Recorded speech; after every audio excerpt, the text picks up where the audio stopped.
In 2035, the Hermes crew reaches Mars for a 31 solar day expedition. On day 18 they explore Acidalia planitia and botanist Mark collects samples for chemoanalysis. At that moment system operator Beth receives a dust storm warning from the computer and tells the crew to come back to the surface habitat called HAB. While watching the clouds approaching, Mark and chemist Alex say they should wait it out, but Commander Melissa predicts it'll be very destructive, so she orders everyone to evacuate. Once everyone is suited up, they open the door of the HAB and immediately get hit by the dust storm. They make an effort to push through and Mark stays at the end of the line to close the door. The storm may tip their Mars Ascent Vehicle or MAV soon, so they need to hurry, although Mark thinks they can anchor it using cables and the rover. Suddenly the satellite dish is blown off and everyone has to duck to dodge it, however Mark isn't fast enough and the dish hits him. As Mark is sent flying into the darkness, the computer receives a warning of a suit breach. They can't find him on the scanner and can't detect his vitals either.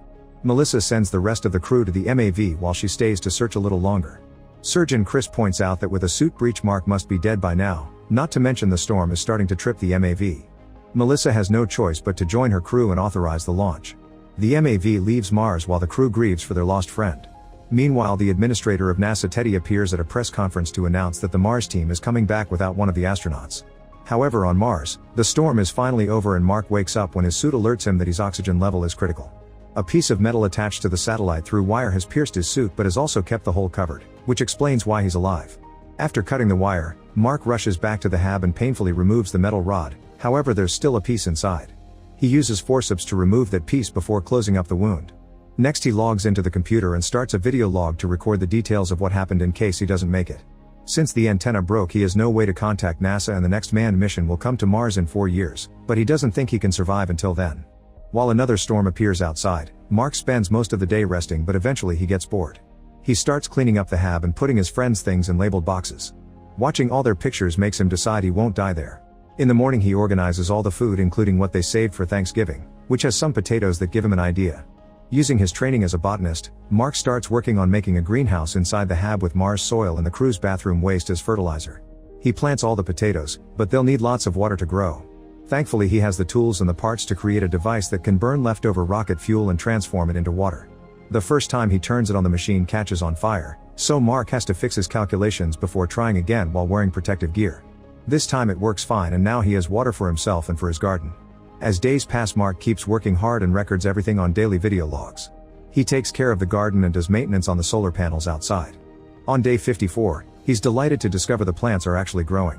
On Earth, Director of Mars missions Vincent tells Teddy they should already organize a new trip instead of waiting 4 years since the last one wasn't completed.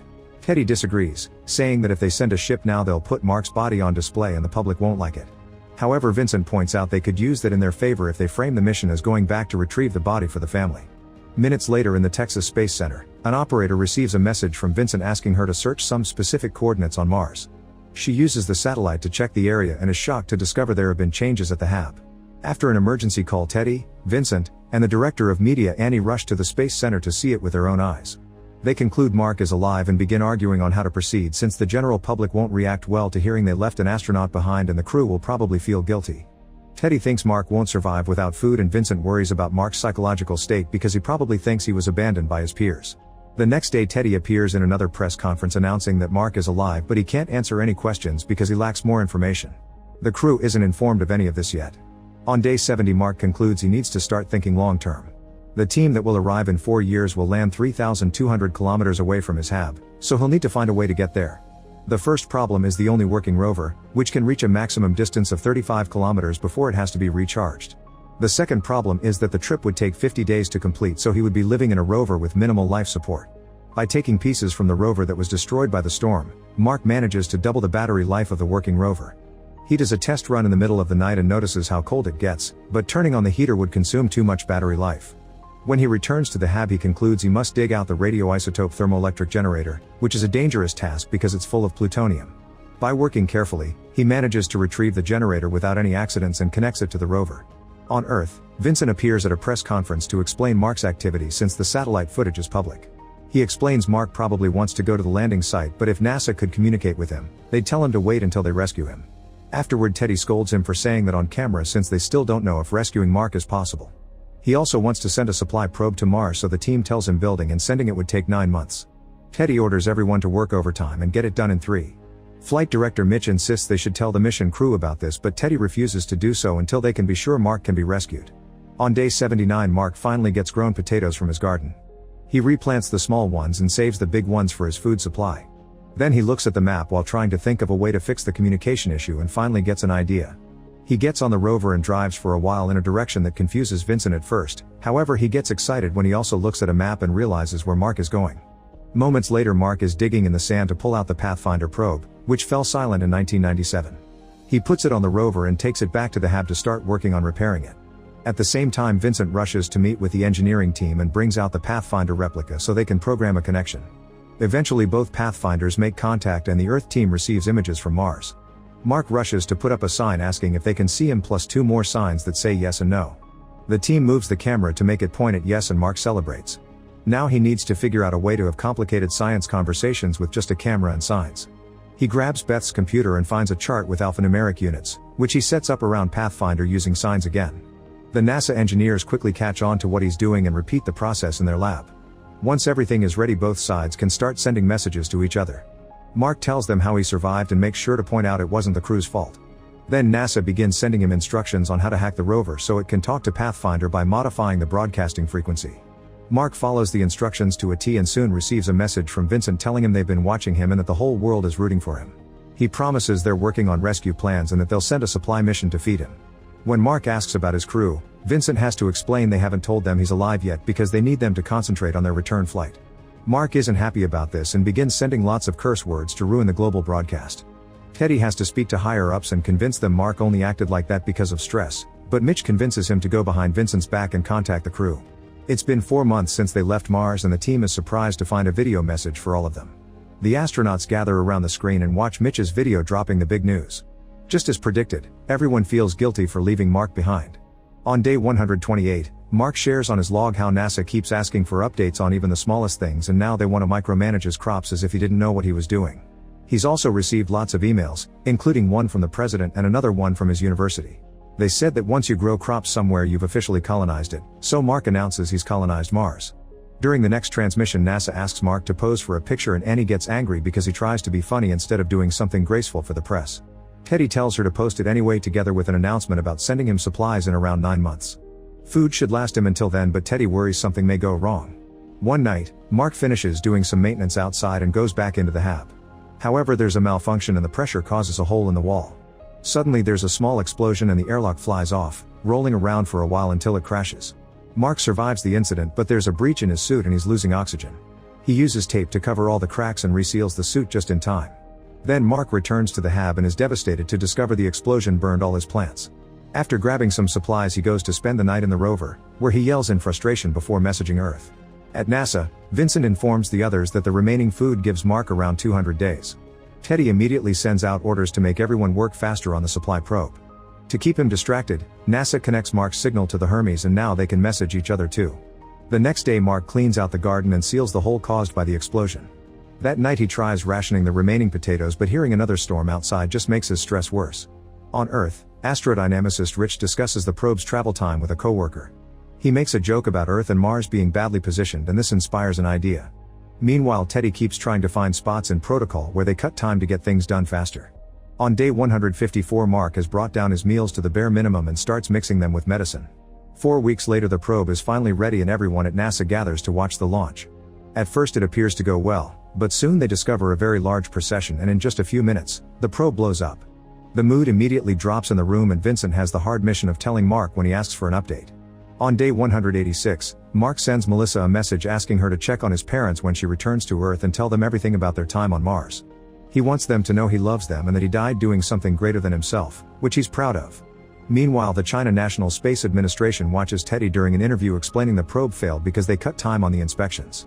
China has a more advanced booster that could help NASA do a faster launch, but it's always been classified information, so if they help they need to keep it private and nobody in the world would know. Soon Teddy gets a call from them and he agrees to the confidentiality deal. While the NASA engineers try to get another probe done in 28 days, Rich finishes his calculations and flies to see Vincent to tell him he has a better plan. Vincent organizes a meeting and Rich does a visual demonstration of his plan using a stapler, Annie, and Teddy. Instead of sending the probe directly to Mars, they can use the Chinese booster to make it intercept Hermes. The crew can pick up the supplies and fly around Earth in a slingshot effect that will keep the speed and quickly send them back to Mars to rescue Mark, who will have to meet them in the MAV. However, this would add 500 more days to the crew's mission. Mitch thinks Melissa and the others should be allowed to decide if they want to do it or not, but Teddy doesn't want to risk losing an entire team and announces they'll stick to their original plan instead of Rich's. On the Hermes, Beth discovers an encrypted message and decodes it to discover Rich's plan. The crew gathers to discuss what they should do, and Melissa takes a moment to remind everyone of the consequences. They won't see their families for another year, and since it counts as mutiny, they'll be court-martialed. Not to mention the slingshot may go wrong and kill them all. However, the crew doesn't hesitate to vote in favor of doing it. At NASA, they receive a message from Beth with a joke about Rich before they notice the Hermes flying off course. Teddy has no choice but to send Annie to talk to the press to tell them about their new plan. He also guesses Mitch sent Hermes the information in secret and tells him that after this mission is over, he'll have to resign. On day 219, Mark starts working on modifying the rover since he'll need to carry lots of stuff to survive the trip to the crater where this other MAV is located. NASA runs the same tests in their labs and sends him updated information to help him along. The Chinese scientists come to the NASA offices to work on the booster, although there are many communications problems because of language and culture. The Hermes crew calls their families to inform them they'll have to wait 500 more days to meet again. Eventually the rover is ready and Mark gives it a ride to confirm everything is working correctly. The new booster is also successfully tested and the probe launches without issues. The Hermes finds it near Earth and the crew attaches it to the ship. 7 months later, Mark finally gets ready to leave. He records his final log and turns off all the systems in the hab. Then he marks day 461 on the wall and signs it before getting in the rover. There's a long journey ahead of him and he has to stop regularly to recharge the rover using the solar panels he took from the hab. He uses those moments to admire the landscape and remind himself he's the first person visiting most of those places. During charging time he also takes his naps. On day 517, Mitch and the engineers discover an issue. The Hermes can't enter Mars orbit because it'd leave them without enough fuel to come home. The MAV can only get to low orbit, so Mark will need to go extra fast to escape gravity. To achieve this they have to make the MAV 5,000 kilograms lighter. Mitch thinks they can remove things like seats, control panels, and even some of the survival system. Mark would have to wear his suit to breathe and the Hermes crew would pilot the MAV remotely without backup comms. To make matters worse, they'd have to remove the nose airlock and the windows to cover the top of the MAV with canvas instead. There are too many risk factors that give this mission a high chance of failure, but they don't have any other choice. When they send the plan to Mark, he responds with the F word. On day 538 Mark finally makes it to the crater and records one more log ranting about the lunacy of the plan. However, he also admits he likes how becoming the fastest man in the history of space travel sounds. Then he starts working on all the modifications, removing all the parts of the MAV until he's left with the bare essentials and making sure to cover the top with canvas. On day 560 Melissa goes over the plan to rescue Mark, assigning each crew member a job to make sure it goes well. If something fails, they're willing to jump off the Hermes to go after their friend. The next day Mark eats the last of his food supply and leaves a note for the astronaut who finds the rover in the future, telling them to take care of it because it saved his life. On Earth, people are gathering outside the NASA building and in the streets of big cities around the world to watch the rescue mission. After shaving his beard and cutting his hair, Mark puts on the suit and finally gets in the MAV. Now that the Hermes is close enough, they can communicate with Mark through the comms instead of sending texts, and he cries as he thanks his friends for coming back for him. Melissa does the countdown and the MAV takes off without any trouble. However, after just a few minutes of flying the canvas is blown off and the pressure changes in the cabin, making Mark dizzy until he passes out.